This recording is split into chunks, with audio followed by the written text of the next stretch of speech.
Hello everybody, welcome back to Creating Handling. My name is Kimberly here at Creating Handling, and in today's episode we are making this quilt block, 12.5 inch unfinished quilt block entitled Puddle Jumper. I think this is pretty, and I wanted to do something for spring. Puddle Jumper is apropos because it's raining outside and there are puddles outside, and I thought this was nice. And it's from this book. You know, it's not my pattern.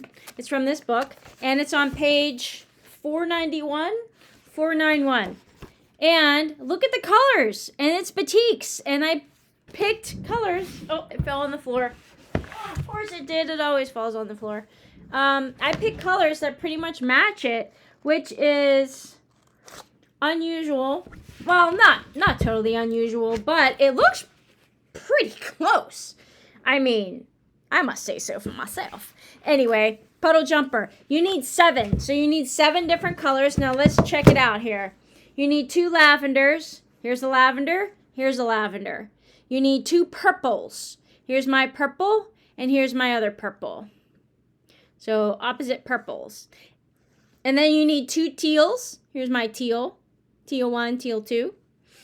Or they call it teal, or you can call it aqua, whatever. And then here's tone on tone, the background. Cream.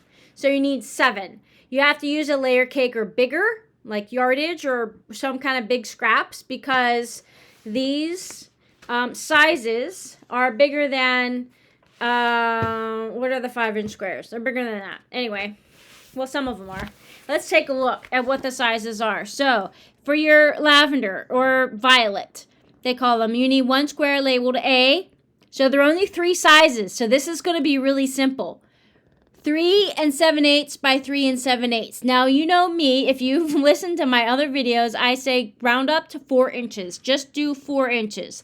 Don't do the 7/8 because you're going to be ripping your hair out. And then you need 2 squares of C, 3.5 by 3.5. This is all in the violet, your lavender color, okay? Cream. So for your background, you need 2 squares labeled A. Again, that 4-inch by 4-inch. And 2 rectangles, 3.5 by 6.5. So that's a brick. Labeled B, 3.5 by 6.5, the 2 of those. And now your teal. You need 2 rectangles, labeled B again, same size, 3.5 by 6.5. And then purple, 4 squares, C, 3.5 by 3.5. Okay? And that's what you need. Okay, so this is what it looks like. Let me show you when it's already cut. Bring it down here. All right. So let's just take these out. You have 3 sizes, and that's it. So you have your 2 teals in the bricks, the 2 teals in the bricks, and your background. 3.5 by 6.5, 2 of these, 2 of these, and 2 of these. Label that B, okay? Now you have your A. This is your 4-inch block, your 3 7/8. So you have 1 of the big purple. Oh, these are C. You have 1 of the other, I'm sorry, not purple, lavender, okay? The violet colors, the lavender. These are my lavenders. I know, it looks like purple, right? I was like, I don't know. But it's a lighter color than this one, so I'm calling this lavender. And then 2 A's in the background, because these are going to make your half square triangles for the corners, okay? So those are those. And then your C's, all of your C's. So you have 2 C's in the lavender, and then you have 4 of the purple, 1 purple, and then 4 of the second purple in the C. And that is what you need, okay? Now, once you have that, make your half square triangles out of your A. So, I'm going to show you how to do this here. And what you want to make sure that you do is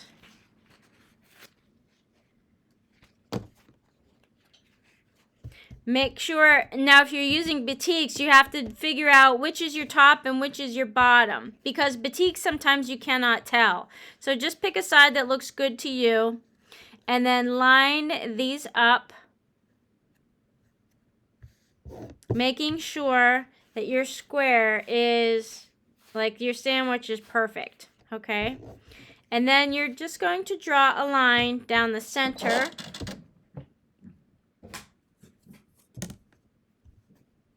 And then you're going to sew a 1/4 inch seam allowance on both sides. So set your presser foot to where you want it to be. Set your needle distance to where you want it to be. And then on your guide line, just sew down straight. And then when you get to the end, you do not need to cut your fabric. Just lift your presser foot, swirl this around, and then place it back down in the correct position. And then do another line 1/4 inch away. And then you don't even need to lift up that presser foot. You can place the other one right down. So this is called chain piecing. Those of you who have been sewing for a long time or quilting, you know what chain piecing is. Those of you who are brand new, chain piecing is when you do not cut your thread in between each square, in between each sewing unit. You just leave it down like so, and then you just send your next one through.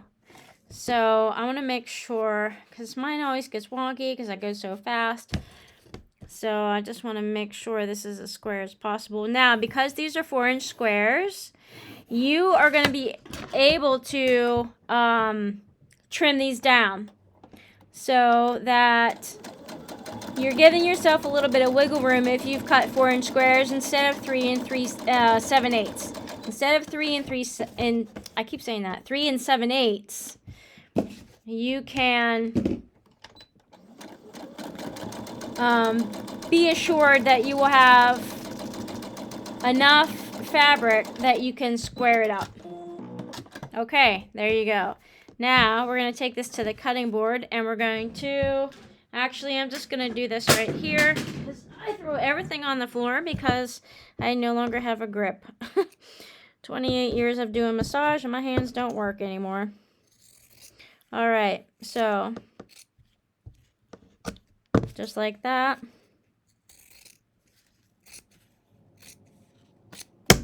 And when you open these up, there you go.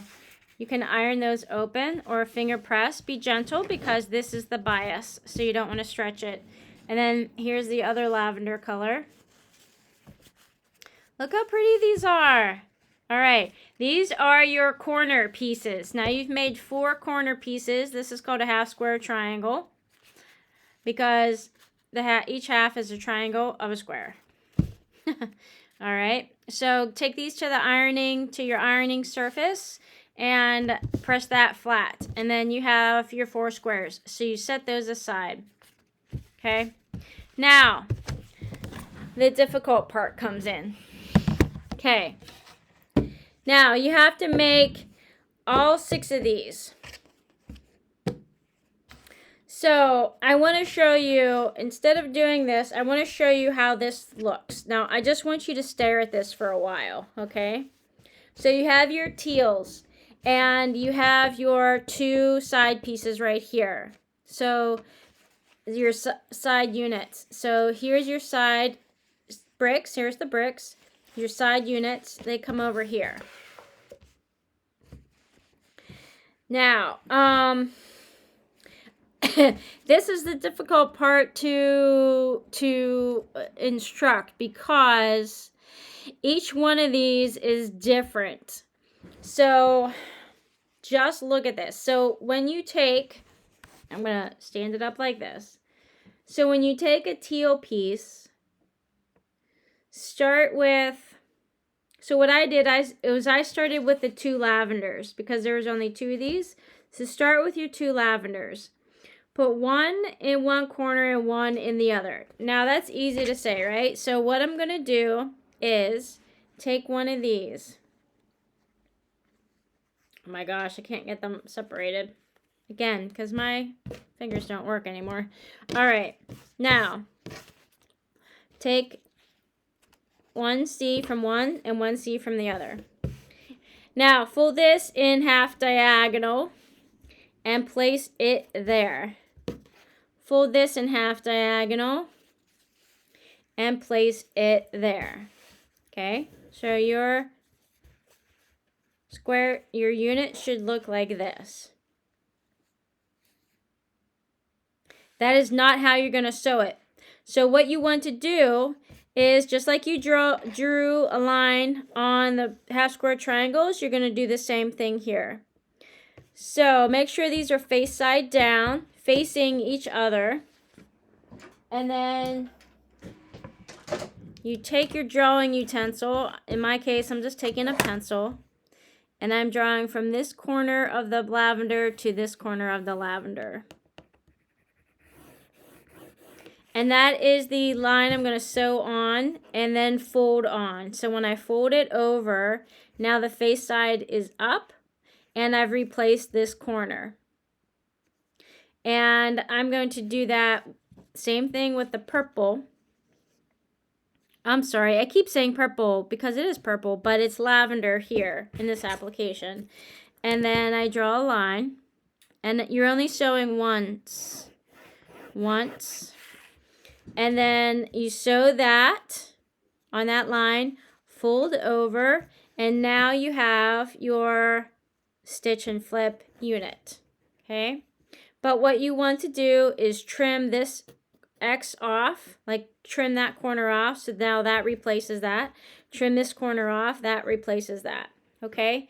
Now you're going to do that 6 times, but you're going to alternate fabric. So I'm not going to show you how to do that all right now. I want you to look at this, and I want you to get your, now if you have the book, follow the book. In fact, if you have the book and the CD, follow along in the CD. But each one of these is different, and I want you to do all your cutting first. And then once you do that, do the fold, okay? It'll make more sense if you do the fold first and then quasi place it down. So you're going to pretend that you've sewn them down. So you have one there. And then you take an opposite teal, a different teal, and then you're going to take your purple, the dark purple, okay?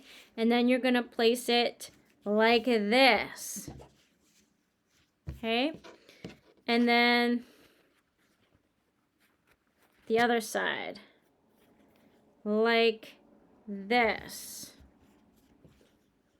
All right. Actually, this looks more blue, but I'm going to place that here and this here because this is darker than that and this is darker than that. So those look very similar. So notice how these are in different corners and they look a little bit different. Now, if I were to do the same thing, like you can do that. You can make them all go in this direction, but it's just when you flip them around that they switch places.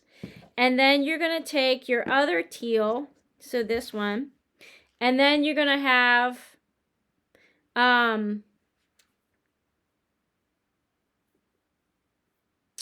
you know what? I take that back. I take that back because I think I'm messing you up right now. Because what I did, instead of the light in the center, I put the dark in the center. So I put the dark in the center and then the light on top. So I think I'm messing you up right now. So all I want you to do is take your purples and place them like this. Take your lavenders and place them like this. Alternate your 2 lavenders. So one teal has a light lavender and one teal has a purple. And then the opposite teal has a lavender. So this is the purple. This teal would have lavender now. And then this teal would have purple, dark purple. Okay, right? Like that. Like this. Okay. So you can kind of place them out like this. And then you have, uh-oh, there's my alarm. I gotta get ready for work. And then you have these. And then that should be the end of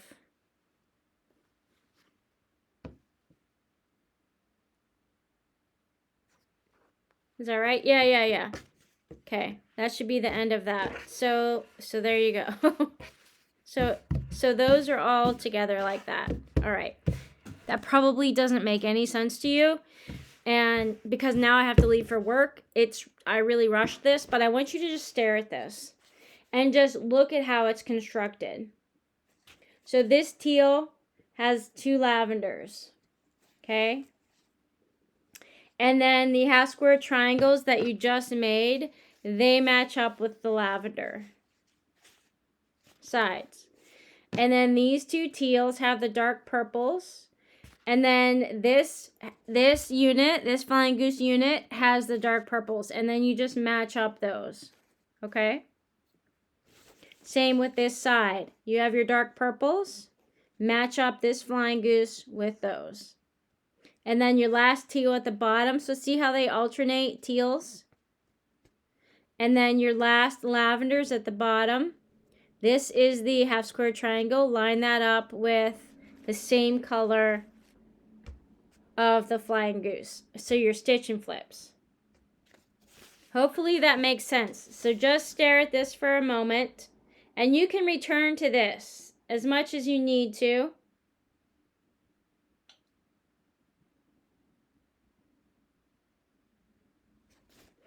Now, I have a video on stitch and flip, so if you need to learn how to do that, go ahead and do that. Again, it's in this book on page 491 called the Puddle Jumper. This is how you put these together. Like this, the stitch and flips. Half square triangles, your stitch and flips.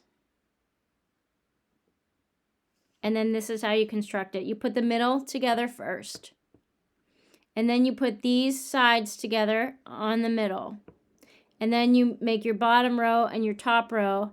And then you attach your top row and your bottom row to the middle, to the center. Okay? And then this is the directions. And again, you don't really need me to do this, but I just wanted to show you how pretty this was. So, if you feel so inclined, go ahead and make that. I'll see you on the next episode. Bye for now.